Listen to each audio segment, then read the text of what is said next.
Hello, everyone. Thank you for stopping in to our children's fireside story time tonight from our library to your house. This is chapter 4 of The Wind in the Willows. Mr. Badger. So, chapter 4, Mr. Badger. They waited patiently for what seemed a very long time, stamping in the snow to keep their feet warm. At last, they heard the sound of slow, shuffling footsteps approaching the door from the inside. It seemed, as the mole remarked to the rat, like someone walking in carpet slippers that were too large for him and down at the heel, which was intelligent of Mole because that was exactly what it was. There was the noise of a bolt shot back, and the door opened a few inches, enough to show a long snout and a pair of sleepy, blinking eyes. "Now, the very next time this happens," said a gruff and suspicious voice, "I shall be exceedingly angry. Who is it this time disturbing people on such a night? Speak up." "Oh, Badger," cried the rat, "let us in, please. It's me, Rat, and my friend Mole, and we've lost our way in the snow." "What, Ratty, my dear little man!" exclaimed the Badger in a quite different voice. "Come along in, both of you, at once. Why, you must be perished." "Well, I never lost in the snow and in the wild wood, too, and at this time of night. But come in with you." The two animals tumbled over each other in their eagerness to get inside and heard the door shut behind them with great joy and relief. The Badger, who wore a long dressing gown and whose slippers were indeed very down at heel, carried a flat candlestick in his paw and probably had been on his way to bed when their summons sounded. He looked kindly down on them and patted both their heads. "This is not the sort of night for small animals to be out," he said paternally. "I'm afraid you've been up to some of your pranks again, Ratty. But come along. Come into the kitchen. There's a first-rate fire there and supper and everything." He shuffled on in the door, carrying the light, and they followed him, nudging each other in an anticipating sort of way, down a long, gloomy, and to tell the truth, decidedly shabby passage, into a sort of a central hall, out of which they could dimly see other long tunnel-like passages branching, passages mysterious and without apparent end. But there were doors in the hall as well, stout, oaken, comfortable-looking doors, and one of these the Badger flung open, and at once they found themselves in all the glow and warmth of a large, firelit kitchen. The floor was well-worn red brick, and on the wide hearth burnt a fire of logs between two attractive chimney corners tucked away in the wall, well out of any suspicion of draught. A couple of high-backed settles, facing each other on either side of the fire, gave further sitting accommodation for the sociably disposed. In the middle of the room stood a long table of plain boards placed on trestles, which benches down each side.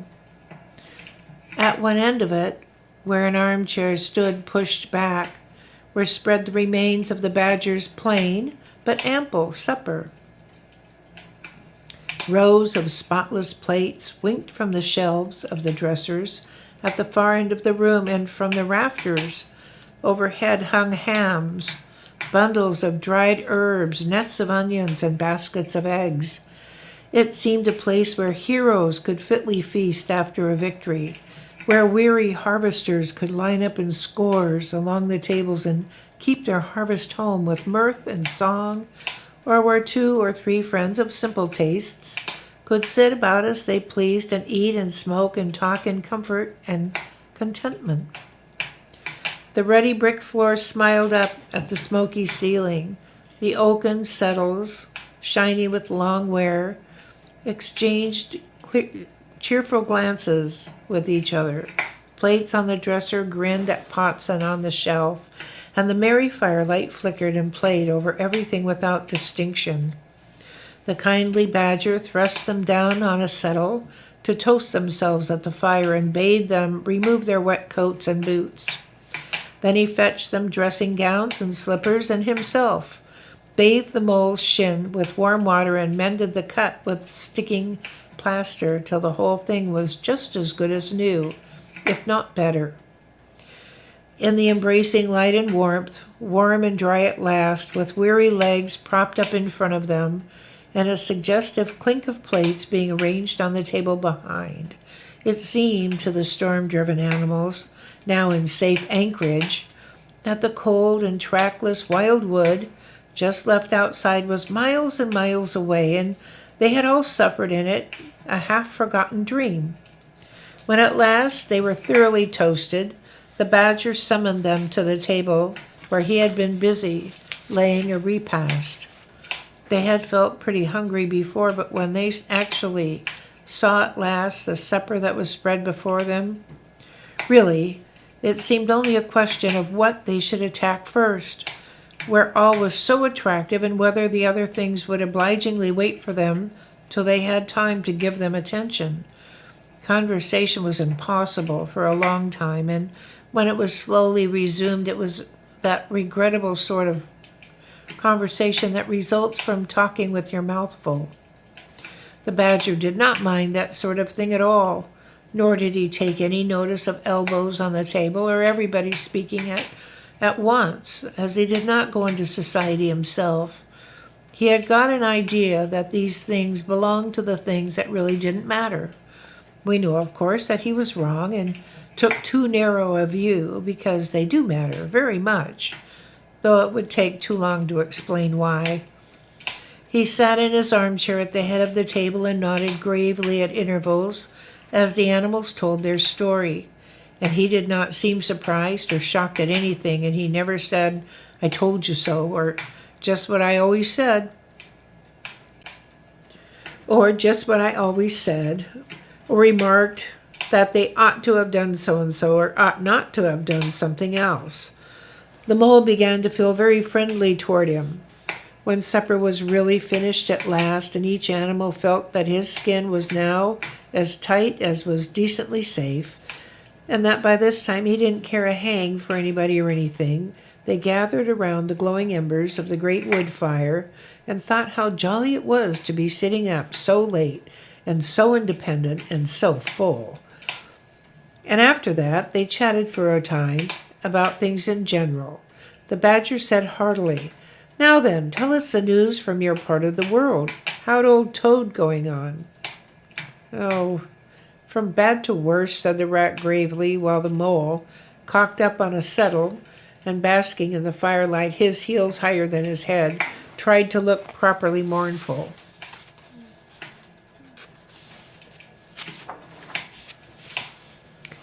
"Another smash-up only last week, and a bad one. You see, he will insist on driving himself, and he's hopelessly incapable. If you'd only employ a decent, steady, well-trained animal, pay him good wages, and leave everything to him, he'd get on all right, but no, he's convinced he's a heaven-born driver, and nobody can teach him anything, and all the rest follows." "How many has he had?" inquired the badger gloomily. "Smashes or machines?" asked the rat.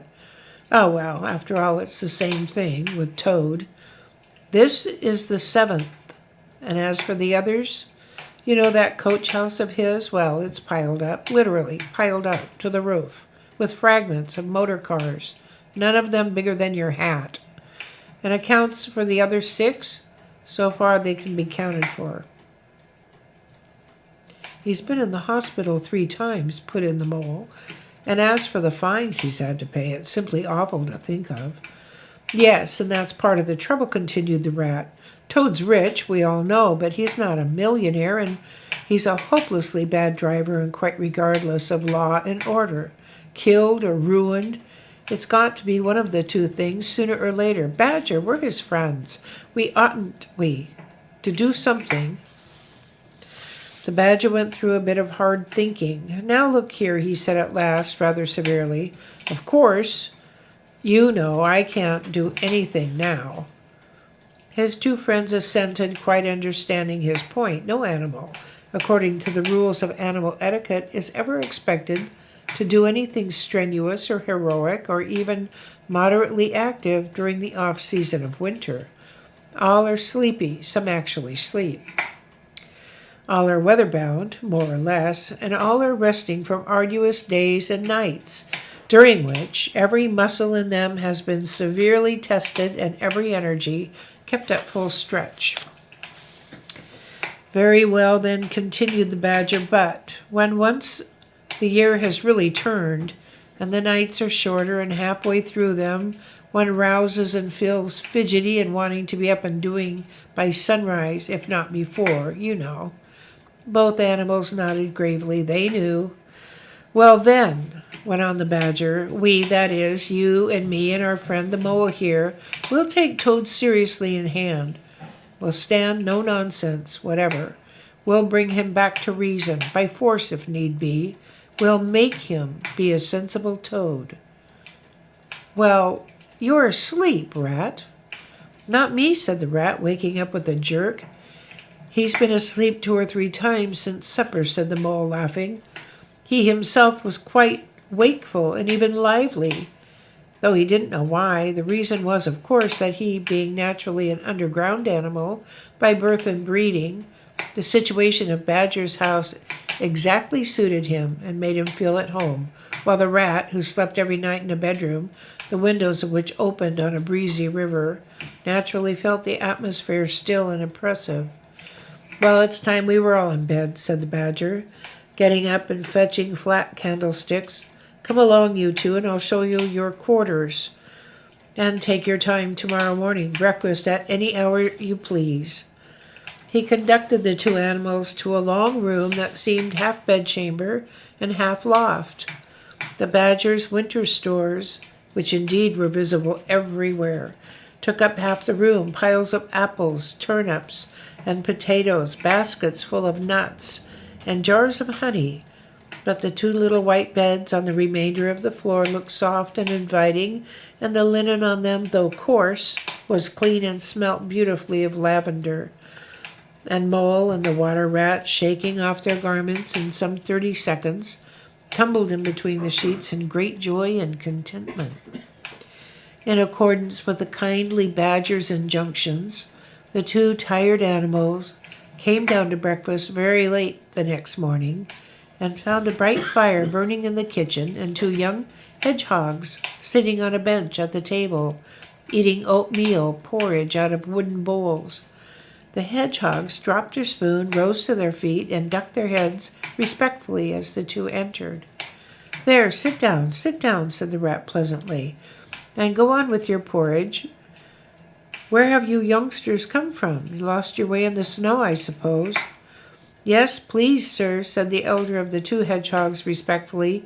Me and little Billy here, we were trying to find our way to school. Mother would have us go. Was the weather ever so, and of course we lost ourselves, sir, and Billy, he got frightened and took and cried, being young and faint-hearted. And at last we happened up against Mr. Badger's back door and made so bold as to knock, sir, for Mr. Badger, he's a kind-hearted gentleman, as everyone knows.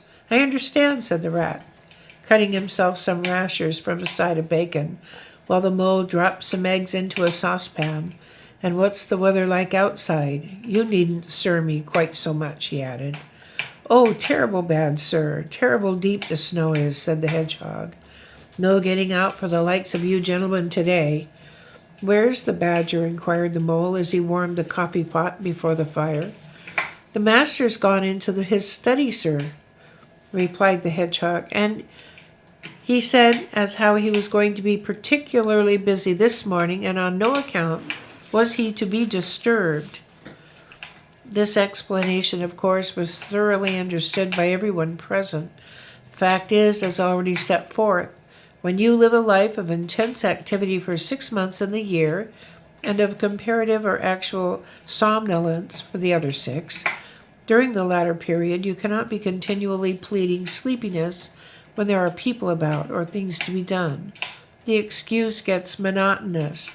The animals well knew that Badger, having eaten a hearty breakfast, had retired to his study, and settled himself in an armchair with his legs up on another and a red cotton handkerchief over his face, and was being busy in the usual way at this time of year. The front doorbell clanged loudly, and the rat, who was very greasy with buttered toast, sent Billy, the smaller hedgehog, to see who it might be. There was a sound of much stamping in the hall, and presently Billy returned in front of the otter, who threw himself on the rat with an embrace and a shout of affectionate greeting. "Get off," spluttered the rat with his mouth full. "Thought I should find you here all right," said the otter cheerfully. "They were all in a great state of alarm along Riverbank when I arrived this morning. Rat never been home all night, nor the mole neither. Something dreadful must have happened, they said, and the snow had covered up all your tracks, of course. But I knew that when people were in any fix, they mostly went to Badger, or else Badger got to know of it somehow, so I came straight off here through the wild wood and the snow. My, it was fine, coming through the snow as the red sun was rising and showing against the black tree trunks. As you went along in the stillness, every now and then masses of snow slid off the branches suddenly with a flop, making you jump and run for cover. Snow castles and snow caverns had sprung up out of nowhere in the night, and snow bridges, terraces, ramparts. I could have stayed and played with them for hours. Here and there, great branches had been torn away by the sheer weight of the snow, and robins perched and hopped on them in their perky, conceited way, just as if they had done it themselves. A ragged string of wild geese passed overhead, high on the gray sky, and a few rooks whirled over the trees, inspected and flapped off homeward with a disgusted expression. But I met no sensible being to ask the news of. About halfway across, I came on a rabbit sitting on a stump, cleaning his silly face with his paws. He was a pretty scared animal when I crept up behind him and placed a heavy forepaw on his shoulder. I had to cuff his head once or twice to get any sense out of it. At last, I managed to extract from him that Mole had been seen in the wild wood last night by one of them. It was the talk of the burrows, he said, how Mole, Mr. Rat's particular friend, was in a bad fix, how he had lost his way, and how they were up and out hunting and were chivying around and around. "Then why didn't any of you do something?" I asked.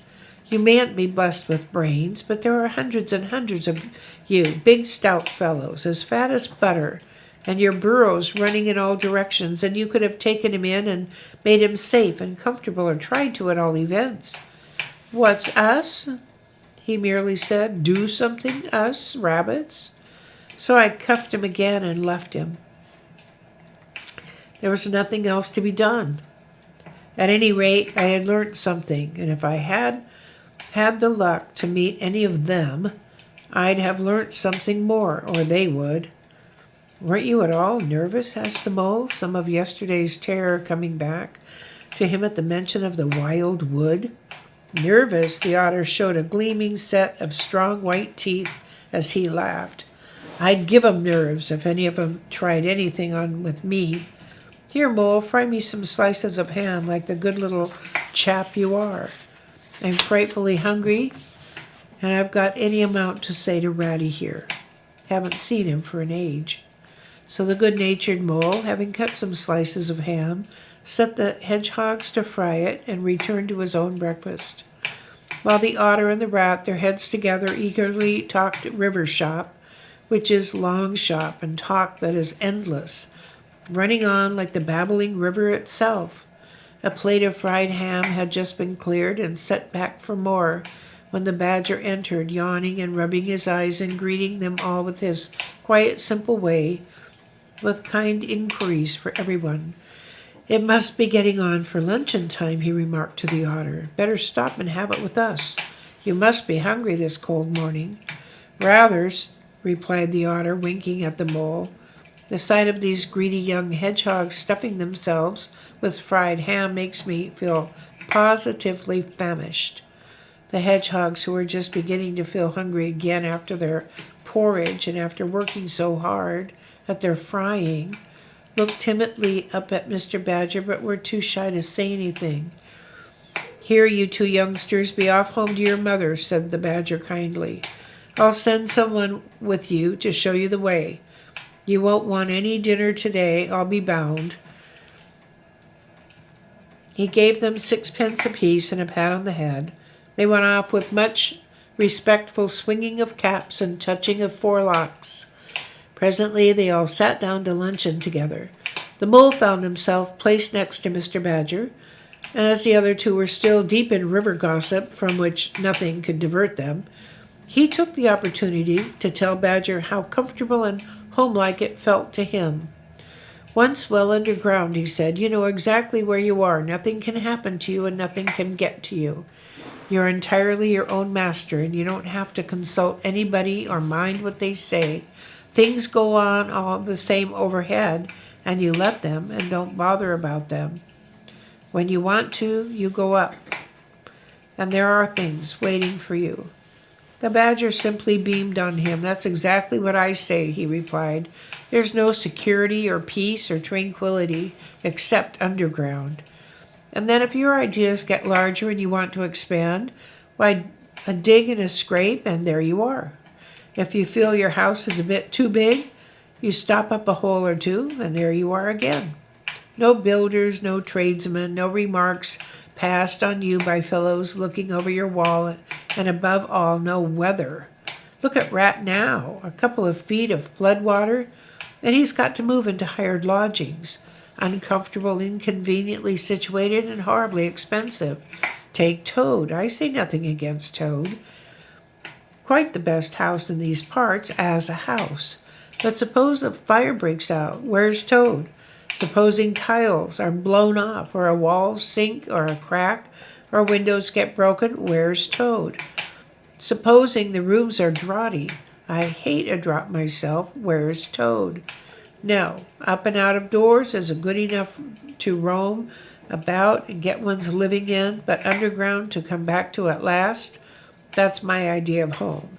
The mole assented heartily, and the badger, in consequence, got very friendly with him. When lunch is over, he said, I'll take you all around this little place of mine. I can see you'll appreciate it. You understand what domestic architecture ought to be. You do. After luncheon, accordingly, when the other two had settled themselves into the chimney corner and had started a heated argument on the subject of eels, the badger lighted a lantern and bade the mole follow him. Crossing the hall, they passed down one of the principal tunnels, and the wavering light of the lantern gave glimpses on either side of the rooms, both large and small. Some mere cupboards, other nearly as broad and imposing as Toad's dining hall. A narrow passage at right angles led them into another corridor, and here the same was repeated. The mole was staggered at the size, the extent, and the ramifications of it all. At the length of the dim passages, the solid vaultings of the crammed store chambers, the masonry everywhere, the pillars, the arches, the pavements. How on earth, Badger, he said at last, did you ever find time and strength to do all this? It's astonishing. It would be astonishing, indeed, said the badger simply, if I had done it. But as a matter of fact, I did none of it. I only cleaned out the passages and the chambers as far as I had need of them. There's a lot more of it, round about. I see you don't understand, and I must explain it to you. Well, very long ago on the spot where the wildwood waves now, before ever it had planted itself and had grown up to be what it is now, there was a city of people, you know. Here where we are standing, they lived and walked and talked and slept and carried on their business. Here they stabled their horses and feasted. From here they rode out to fight or drove out to trade. They were a powerful people and rich and great builders. They built to last, for they thought their city would last forever. But what has become of them all, said the mole. Who can tell? People come, they stay for a while, they flourish, they build, and they go. It is their way, but we remain. There were badgers here, I've been told, long before that same city ever came to be. And now there are badgers here again. We are an enduring lot, and we may move out for a time, but we wait and are patient, and back we come. and so it will ever be. Well, and when they went at last, were those people? When they went, continued the badger, the strong winds and persistent rains took the matter in hand, patiently, ceaselessly, year after year. Perhaps we badgers, too, in our own small way, helped a little. Who knows? It was all down, down, down, gradually, ruin and leveling and disappearance. Then it was all up, up, up, gradually, as seeds grew to saplings and saplings to forest trees and bramble and fern came creeping in to help. Leaf, mold, rose, and obliterated streams and their winter freshets bought sand and soil to clog and to cover, and in course of time our home was ready for us again, and we moved in. Up above us, on the surface, the same thing happened. Animals arrived, liked the look of the place, took up their quarters, settled down, spread, and flourished. They didn't bother themselves about the past. They never do. They're too busy. The place was a bit humpy and hillocky, naturally, and full of holes. But that was rather an advantage, and they don't bother about the future either, the future when perhaps the people will move in again for a time. As may very well be. The wild wood is pretty well populated by now, with all the usual lot, good, bad, and indifferent. I name no names. Takes all sorts to make a world, but I fancy you know something about them yourself by this time. I do indeed, said the mole, with a slight shiver. Well, well, said the badger, patting him on the shoulder.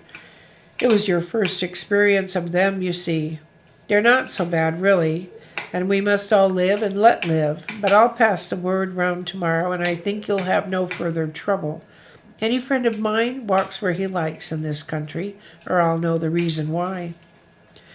When they got back to the kitchen again, they found the rat walking up and down, very restless. The underground atmosphere was oppressing him and getting on his nerves, and he seemed really to be afraid that the river would run away if he wasn't there to look after it. So he had his overcoat on and his pistols thrust into his belt again. Come along, Mole, he said anxiously. As soon as he caught sight of them, we must get off while it's daylight. I don't want to spend another night in the wild wood again.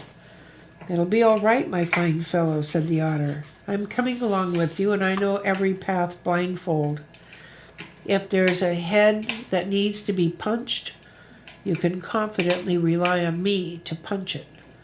You really needn't fret, Ratty, added the badger placidly.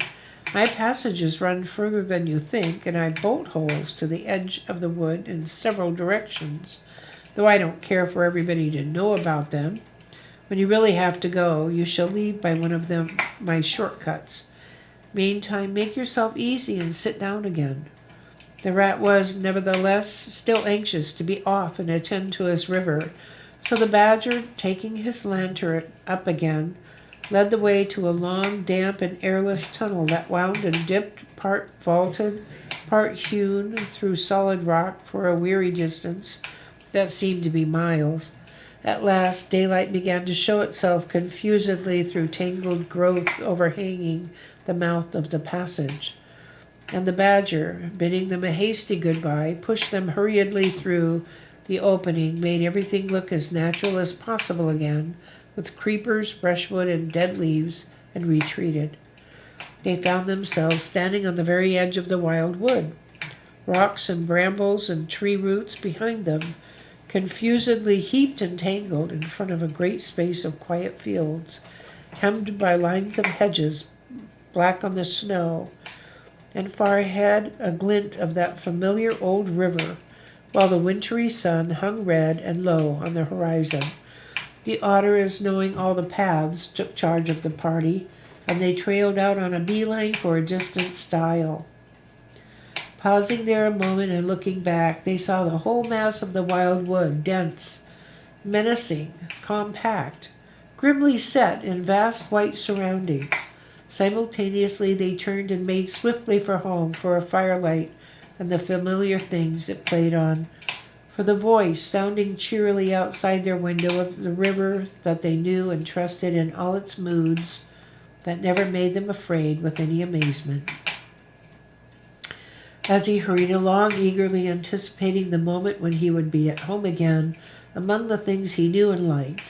The mole saw clearly that he was an animal of tilled fields and hedgerow, linked to the plowed furrow and the frequent pasture, the lane of evening lingerings, the cultivated garden plot.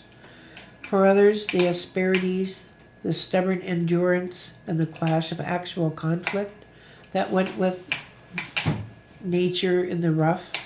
He must be wise. He must keep to the pleasant places in which his lines were laid and which held adventure enough in their way to last for a lifetime. Thank you. That was chapter 4, Mr. Badger, and next week we'll do chapter 5, Dolce Domen.